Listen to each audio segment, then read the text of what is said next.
aquele negócio da grama que a bola não corre, a grama atrapalhou. A bola prendeu, exatamente. A grama prendeu a bola, ele passou, ele correu na cabana. E lá veio o Messi. E agora, o que faz?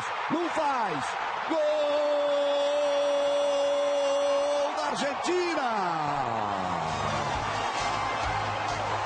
Lionel Messi, número 10. Aos 31 minutos. Quando ele pega assim, amigo, olha lá, a bobeada ali no meio, perdeu a bola por ali o Santos, a enfiada para ele, posição legal, e aí disse, agora o que faz? Não faz. Aí não tem o que fazer. Ele olha o goleiro, define a posição, dá o tapa na bola, os brasileiros estão reclamando, o Lionel Messi deixa tudo igual, a enfiada de bola do Gago para ele, ele apenas tirou do goleiro. Aí Mascherano. Sai jogando pelo meio, o Gago é muito bom jogador, esse Gago. Olha o Messi aí. Ele, o Di Maria, botou na frente pro Messi, lá vem ele de novo!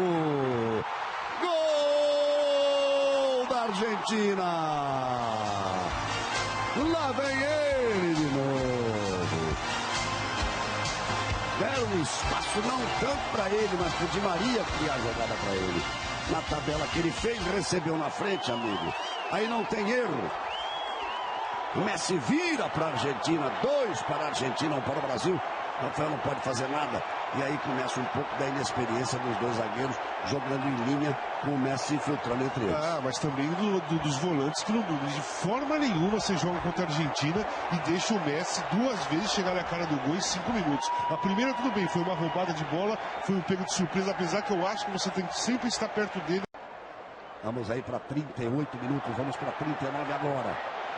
3-3, lá vem o Messi, segura o Messi! Gol! Esse merece o grito maior. Gol da Argentina! Um golaço de Lionel Messi. Por isso ele é o melhor jogador do mundo. Por isso ele faz a diferença. Aos 39 minutos do segundo tempo. Olha a arrancada do Messi, bola coladinha no pé esquerdo, a característica dele. Abriu um espaço, olhou para o goleiro, meteu no ângulo, curva, a bola fechando. Um gol de Lionel Messi, com a marca de Lionel Messi. Um golaço de Lionel Messi. 3 gols de Lionel Messi na vitória nesse momento de 4-3 da Argentina.